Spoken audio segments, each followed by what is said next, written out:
എന്ത് ചിത്രമാണ് നിങ്ങൾക്ക് സർക്കാരിന് മുന്നിൽ വെക്കാനുള്ളത്? ഇപ്പോൾ അതിദരിദ്രരില്ലാത്ത ഒരു കേരളമായി മാറി എന്ന പ്രഖ്യാപനമാണല്ലോ അല്പം മുൻപ് മുഖ്യമന്ത്രി നടത്തിയത്. ചിത്ര, അതെ അതെ, ഈ ഒരു പ്രഖ്യാപനം വന്നപ്പോ ഞങ്ങൾക്ക് മനസ്സിലായ ഒരു കാര്യം, ഈ കേരളത്തിലെ പട്ടികജാതി പട്ടികവർഗക്കാരെ മുഖ്യമന്ത്രി കൊന്നുകളയാൻ തീരുമാനിച്ചു എന്നുള്ളതാണ്. കാരണം ഞങ്ങളുടെ സംഘടന തന്നെ നേതൃത്വം കൊടുക്കുന്ന 2 സമരങ്ങളാണ് വയനാട് മരിയനാട് നടക്കുന്നത്. അതുപോലെ മലപ്പുറം കലക്ട്രേറ്റിൽ നമ്മൾ കണ്ടു, എത്രയോ വർഷങ്ങളായിട്ട് 2 വർഷമായിട്ട് സമരം നടക്കുക. എന്തുകൊണ്ടാണ് ഒരു തുണ്ട് ഭൂമിക്ക് വേണ്ടി ഇന്നും തെരുവിൽ ഇറങ്ങിയിരിക്കുന്നത്? ആ ഇറങ്ങിയിരിക്കുന്ന ആളുകൾക്ക് റേഷൻ കാർഡില്ല. നിങ്ങളൊന്ന് മനസ്സിലാക്കണം. ഇന്നും അവര് യാചിക്കുകയാണ്, ഒരു തുണ്ട് ആഹാരത്തിന് വേണ്ടിയിട്ട് അവര് യാചിക്കുകയാണ്. അതുപോലെ നിങ്ങൾ അവിടെ നിന്ന് നടന്നു പോകണം. ഈ മുഖ്യമന്ത്രി, ഈ പറയുന്ന ഞങ്ങളുടെ ബഹുമാനപ്പെട്ട കേളു മന്ത്രി ഒന്ന് നടന്നു പോയി നോക്കണം. അവിടുത്തെ കുട്ടികളുടെ അവസ്ഥ എന്താണ്, അവിടുത്തെ ഗർഭിണികളുടെ അവസ്ഥ എന്താണ്. അപ്പോൾ ഈ ഒരു ദാരിദ്ര്യമില്ലാത്ത ഒരു സംസ്ഥാനമാണ് കേരളം എന്ന് പറയുമ്പോൾ ഞങ്ങളെ മനുഷ്യരായി പരിഗണിച്ചിട്ടില്ലെന്ന് ഞങ്ങൾക്ക്. ഇപ്പൊ എത്രയോ നമുക്കറിയാം, പട്ടികള്, നായകള് അല്ലെ, അവരെ പോലും സംരക്ഷിക്കാനും അവർക്ക് പോലും ഭക്ഷണം കൊടുക്കാനും ഇന്ന് ആളുകൾ ഉണ്ടാവുമ്പോ ഞങ്ങളെ പോലെയുള്ള ആദിവാസികൾക്കില്ല. ഇപ്പൊ ഈ പറയുന്ന 35 കിലോ അരി ഉണ്ട് എന്ന് പറയുമ്പോൾ 25 കിലോ അരിയാണ് കിട്ടുന്നത്. നിങ്ങളൊന്ന് ആലോചിക്കണം. മലപ്പുറം ജില്ലയിൽ ചാലിയാർ ഗ്രാമപഞ്ചായത്തില് ഇടിവണ്ണ എന്ന് പറയുന്ന ഒരു കോളനിയില് ഒരു വീട്ടിൽ 23 പേരാണുള്ളത്. അവർക്ക് ഇന്നും വീടില്ല. നിങ്ങൾ കഴിഞ്ഞ പ്രാവശ്യം വാർത്തയിൽ കണ്ടിട്ടുണ്ടാവും. അവരെവിടെ കിടക്കുന്നത്? ആട് കിടക്കുന്ന കൂടിലാണ് കിടക്കുന്നത്. അപ്പോൾ ഈ 23 പേര് 25 കിലോ അരി. ആദിവാസി മേഖലയെ സംബന്ധിച്ച് 4 നേരം കഞ്ഞിയാണ് കുടിക്കണം. ഇതിന്റെ ഇടയിൽ പലഹാരങ്ങളില്ല. ഓരോ വീട് കയറി ഇറങ്ങുമ്പോൾ നമുക്കറിയാം, അവിടെയാണ് നമ്മൾ പറയുന്നത് എന്ത്, അത് ദാരിദ്ര്യം ഇല്ലാത്ത ഒരു സംസ്ഥാനമായി കേരളം പ്രഖ്യാപിക്കുകയാണ്. ചിത്ര, അവർക്ക് രേഖകളുണ്ടോ? കാരണം ഇപ്പോൾ രേഖകളില്ലാത്തവരെയാണ് അതിദരിദ്രരായി, അതാണ് ഒരു മാനദണ്ഡമായി പറയുന്ന ഒരു പ്രധാനപ്പെട്ട കാര്യം. രേഖകളുള്ളവരാണോ ഇല്ലാത്തവരാണോ? രേഖകളില്ലാത്തവരാണ് ഭൂരിഭാഗം ആദിവാസികളും.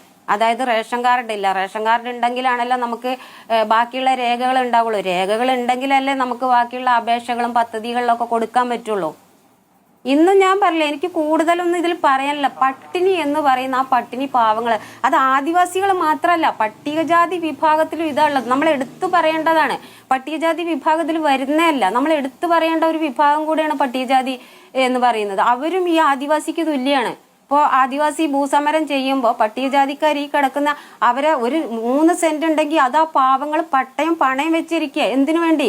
വിദ്യാഭ്യാസത്തിന് വേണ്ടി. അതാരും ചർച്ച ചെയ്യുന്നില്ല. ഇപ്പൊ ഞാൻ പറഞ്ഞ കേരളത്തിൽ പട്ടികജാതി പട്ടികവർഗക്കാർ തുല്യമായ ഒരു അവസ്ഥയിലാണ് ഇരിക്കുന്നത്. എന്നിട്ടാണ് നമ്മൾ ഈ പ്രഖ്യാപനം നടത്തുന്നത്. അപ്പൊ ഞങ്ങളെല്ലാവരും ചർച്ച ചെയ്യുന്നു, ഇനി ഞങ്ങൾ എങ്ങനെ ജീവിക്കും എന്നാ പറയണത്. ഇപ്പൊ തന്നെ നമ്മളെ ആദിവാസി മേഖലയിൽ ആരോഗ്യമില്ലാത്ത സ്ത്രീകളാണ്. അപ്പൊ ഈ ഒരു പ്രഖ്യാപനം നടത്തി കഴിഞ്ഞാൽ ഞങ്ങൾക്ക് കിട്ടുന്ന പദ്ധതികൾ കുറയില്ലേ?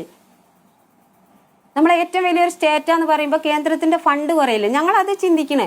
ഇപ്പൊ നിലവിലുള്ള പദ്ധതി പോലും ഞങ്ങൾക്കില്ല. നിങ്ങളൊന്ന് ആലോചിച്ച് നോക്കൂ. ഞങ്ങളെ മക്കൾക്ക് പഠിക്കാൻ ഗ്രാന്റ് ഇല്ല.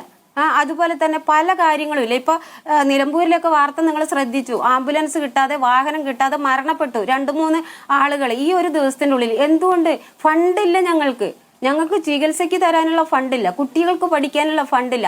ഒരു ഫണ്ടും ഇല്ല എന്ന് പറയുമ്പോഴാണ് പറയുന്നത് നമ്മളെ സ്റ്റേറ്റ് 1ാം സ്ഥാനത്താണെന്ന്. അപ്പൊ ഈ പ്രഖ്യാപനത്തിന്റെ അർത്ഥം എന്താണെന്ന് ഞങ്ങൾക്ക് ചിത്ര, ഇത് ഈ ഗ്രാമസഭകളാണ് കണക്കുണ്ടാക്കുന്നത്, പഞ്ചായത്തുകൾ തോറുമാണ് കണക്കുണ്ടാക്കുന്നത്. ഇതാണ് ഒരു പ്രധാനപ്പെട്ട വാദം. അപ്പോൾ ഇവർക്കിടയിലേക്ക് ഈ സർവേക്കായി ആരും എത്തിയിട്ടില്ല എന്നാണോ ചിത്ര പറയുന്നത്? കള്ളക്കണക്ക്. കാരണം നിങ്ങൾക്കറിയോ, ഞാനൊരു കാട്ടില് താമസിക്കുന്ന ഒരാളാ. അതുപോലെ ഗുഹാവാസികളായ ആള് എത്ര ഉദ്യോഗസ്ഥർ നടന്നുപോയി. കള്ളക്കണക്കാണ്. ഒരു ആദിവാസിന്റെ അടുത്ത് ആരും നടന്നു പോയിട്ടില്ല. ഇനി ST പ്രൊമോട്ടർ കാര്യം പറയാം. ST പ്രൊമോട്ടർമാർക്ക് കൊടുക്കുന്ന ഓണറേറി എത്രേ? നമ്മൾ ഇവര് കുറ്റം പറയുന്നുണ്ടല്ലോ. ഞങ്ങളെ വിഭാഗത്തിലുള്ള ഇവര് കിലോമീറ്റർ, എന്റെ വീട്ടിലേക്ക് തന്നെ പോണെങ്കിൽ ടൗണിൽ നിന്ന് 4 കിലോമീറ്റർ നടന്നു പോകണം. ഓട്ടോ വിളിച്ച് പോകണമെങ്കിൽ 100 രൂപ കൊടുക്കണം. ഒരു പ്രൊമോട്ടർക്ക് എങ്ങനെ സാധിക്കും? അവർ ഫോൺ വഴിയാണ് പല കാര്യങ്ങളും എടുക്കണം. ഞാൻ പറയുന്ന പ്രൊമോട്ടർ തന്നെയാണ് ട്രൈബൽ ഡിപ്പാർട്ട്മെന്റിൽ ഞങ്ങളെ കണക്ക് കൊടുക്കുന്നത്. ആ പ്രൊമോട്ടർമാർ കൊടുക്കുന്ന കണക്ക് സത്യമല്ല. ഞങ്ങൾക്കറിയാം. എന്റെ ഫോണിലൊക്കെ എത്ര കോളുകളെ വരുന്ന പ്രൊമോട്ടർമാരത്. നമുക്കത് കറക്റ്റ് പറഞ്ഞു കൊടുക്കാൻ പറ്റും. ഞങ്ങൾ വേറെ ജോലിയുള്ള ആളുകളല്ലേ. അപ്പൊ ആദിവാസിന്റെ കണക്ക് പച്ചക്കള്ളമാണെന്നേ. ഒരു നല്ലൊരു കണക്ക് ഒരു ഞങ്ങളുടെ ഡയറക്ടറേറ്റിൽ വന്നിട്ടില്ല. അത് നടന്നു പോയി തന്നെ സർവേ എടുക്കണം. ഞാൻ TOമാര്, ട്രൈബൽ ഓഫീസറൊക്കെ പറയാം, കള്ളക്കണക്കേ ഉള്ളൂ. എത്ര വിദ്യാഭ്യാസമുള്ള ആളുകളുണ്ട് ചോദിച്ചാൽ അവർക്ക് ഉത്തരമല്ല. ഭൂമി ഇല്ലാത്തവർ എത്ര. ഞാൻ വിവരാവകാശം കൊടുക്കുന്ന ഒരാളാ. കൃത്യമായിട്ട് നിങ്ങളൊന്ന് ആലോചിച്ചൊക്കെ, ഒരു മാസം തന്നെ 3 പേര് വിവരാവകാശം കൊടുത്താൽ അതിൽ വേറെ വേറെ വരുന്ന കണക്ക്. നമ്മൾ ചോദിക്കുമ്പോൾ വേറെ കണക്കാ. അപ്പൊ ഞാൻ പറഞ്ഞു, ഇന്ന് വരെ കേരളത്തിലെ ആദിവാസികളെ കണക്ക് ഞങ്ങളെ ഡിപ്പാർട്ട്മെന്റിൽ ഇല്ല. ഞങ്ങളുടെ ഡിപ്പാർട്ട്മെന്റ് ആണല്ലോ മറ്റുള്ളവർക്ക് കൈമാറുന്നത്. അതുകൊണ്ട് ഞങ്ങളെ കണക്ക് ശരിയല്ല. അതുപോലെ തന്നെ പട്ടികജാതിക്കാരെ കണക്കും ശരിയല്ല.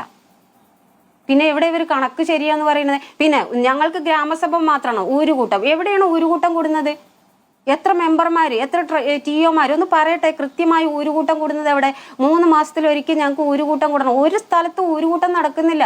അവരെവിടെയോ പോയി മിനിസിൽ എഴുതി ഒപ്പിടണം, അവർ പദ്ധതി തയ്യാറാക്കണം, വെറുതെ കള്ളരേഖകൾ ഉണ്ടാക്കണം. ഇതാണ്. പിന്നെ എങ്ങനെ ഞങ്ങൾക്ക് മാറ്റങ്ങൾ വരിക?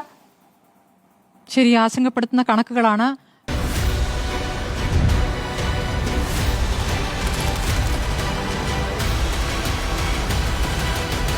ഡിബേറ്റ് വിത്ത് സ്മൃതി പരുത്തിക്കാട്.